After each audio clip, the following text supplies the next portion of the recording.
Hi అండి, నమస్తే. నా పేరు Ambika. Welcome back to Vinni చేతి వంట. ఈరోజు విన్నీ చేతి వంటలో పల్లి ఉండల్ని ఎలా తయారు చేసుకోవచ్చో చూపిస్తాను. మీరు కూడా ఇంట్లో తప్పకుండా ట్రై చేయండి. ఇది పిల్లల స్కూల్ నుంచి ఇంటికి రాగానే రోజుకొకటి తినిపించిన బాగా హెల్తీగా ఉంటారండి. మరి తప్పకుండా ఇంట్లో ట్రై చేసి మీకు ఎలా వచ్చిందో కింద కామెంట్ చేయండి. వీడియో అయితే ఎక్కడా స్కిప్ చేయకుండా చూసేయండి. మరి ఈ హెల్తీ లడ్డూల్ని ఎలా తయారు చేసుకోవాలి, ప్రాసెస్ ఏంటో చూసేద్దాం రండి. ముందుగా స్టవ్ వెలిగించి ప్యాన్ పెట్టుకుని 1 కప్పు పల్లీలను వేసుకోవాలి. ఫ్లేమ్ని లోలో పెట్టి ఈ పల్లీలు అయితే వేయించుకోవాలండి. లోపల వరకు వేగితేనే ఈ పల్లి ఉండలకి టేస్ట్ బాగుంటుంది. కాబట్టి ఈ విధంగా కంటిన్యూస్గా కలుపుకుంటూ ఈ పల్లీల్ని చక్కగా వేయించుకోవాలి. ఇలా పూర్తిగా వేగిన తర్వాత మనం ఇలా పల్లీల్ని పట్టుకుని చూస్తే ఇలా పొట్టు అయితే రాలిపోతుందండి. అప్పుడు స్టవ్ ఆఫ్ చేసేసుకుంటే సరిపోతుంది. ఇలా వేగిన తర్వాత వీటిని ఒక ప్లేట్లోకి తీసేసుకోవాలి. ఇలా తీసుకున్న తర్వాత ఈ పల్లీలు అనేవి పూర్తిగా చల్లారిన తర్వాత పై పొట్టంతా ఒలిచేసుకుంటే ఈ విధంగా బద్దలాగా వస్తుంది. ఇలా వీడియోలో చూపిస్తున్నట్లు ఈ విధంగా ఒలిచేసుకుని పక్కన పెట్టేసుకోండి.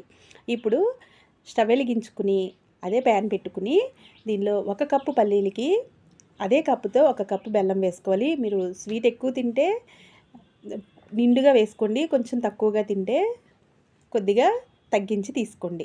ఇప్పుడు దీనిలోకి ఒక 3-4 టేబుల్ స్పూన్ల వరకు నీళ్లు పోసుకోవాలి. నీళ్లు మరీ ఎక్కువ పోస్తే పాకం రావడానికి చాలా టైం పడుతుందండి. కాబట్టి కొద్దిగా నీళ్లు పోసుకుని బెల్లం కరిగే వరకు ఈ విధంగా ఫ్లేమ్ని హైలో పెట్టేసుకుని ఈ విధంగా కరిగించేసుకోవాలి. ఇలా కరిగిన తర్వాత బాగా ఒక గిన్నెలోకి నీళ్ళు తీసుకోవాలండి. ఈ పల్లి ఉండలకైతే పాకం అనేది ముదురు పాకమే రావాలి. ఇలా కొద్దిగా ఈ గిన్నెలో వేసేసుకుని ఈ వీడియోలో చూపిస్తున్నట్లు ఇలా రావాలి.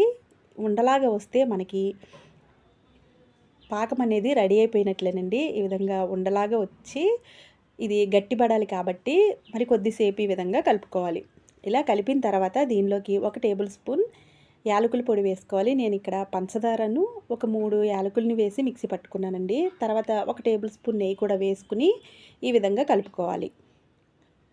ఇలా కలిపిన తర్వాత దీనిలోకి మనం ముందుగా ఈ పొట్టు తీసి పెట్టుకున్న పల్లీల్ని దీనిలో వేసేసుకోవాలి. ఇలా వేసుకున్న తర్వాత ఈ విధంగా కంటిన్యూస్గా కలుపుకుంటూ ఫ్లేమ్ని మీడియంలో పెట్టుకుని ఈ బెల్లం పాకం అనేది పల్లీలకి పట్టే వరకు ఈ విధంగా కలుపుకోవాలి.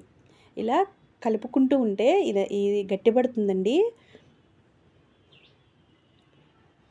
మరీ గట్టిగా కాకుండా పల్లి ఉండలైతే భలే ఉంటాయి. ఈ పాకంతో ఈ విధంగా చూపించినట్లు మీరు కూడా ఇంట్లో తప్పకుండా ట్రై చేయండి. ఇప్పుడు దీన్ని ఒక ప్లేట్లోకి వేసేసుకోవాలి. ఇలా వేసేసుకుంటే చూసారు కదా, ఈ విధంగా గట్టిపడిపోతుందండి. ఇప్పుడు చేతికి కొద్దిగా ఆయిల్ రాసుకుని ఇలా వేడిగా ఉండగానే మనం ఈ పల్లి ఉండలనైతే ఈ విధంగా చుట్టేసుకోవాలి. పూర్తిగా చల్లారే వరకు ఉండకూడదండి. చల్లారితే బాగా గట్టిపడిపోతుంది. కాబట్టి మీకు ఏ సైజు కావాలో ఆ సైజు ఈ విధంగా వేడిగా ఉండగానే చుట్టేసుకోవాలి పల్లి ఉండలనేవి. చాలా అంటే చాలా టేస్ట్గా ఉంటుందండి. ఒకసారి తప్పకుండా ట్రై చేయండి. చాలా సింపుల్ అనమాట ఇవి తయారు చేసుకోవడం. మనం తీసుకునే బెల్లం పాకం కరెక్ట్గా పడితే మనకి ఉండలైతే పర్ఫెక్ట్గా వస్తాయండి. చాలా సింపుల్గా వీటినైతే మనం తయారు చేసేసుకోవచ్చు. మరి ఇలా వేడిగా ఉండగానే చుడితేనే మనకి త్వరగా కరెక్ట్గా వస్తాయి. చల్లారితే చాలా గట్టిగా అయిపోతుంది. కాబట్టి ఇలా వేడిగా ఉండగానే కొద్దిగా ఆయిల్ రాసేసుకుని చుట్టేసుకోండి. అంతేనండి, పల్లి ఉండలు అయితే రెడీ అయిపోయినాయి. మీరు కూడా ఇంట్లో తప్పకుండా ట్రై చేసి మీకు ఎలా వచ్చినాయో కింద కామెంట్ చేయండి. వీడియో నచ్చితే లైక్ చేసి మీ ఫ్రెండ్స్కి, రిలేటివ్స్కి షేర్ చేయండి.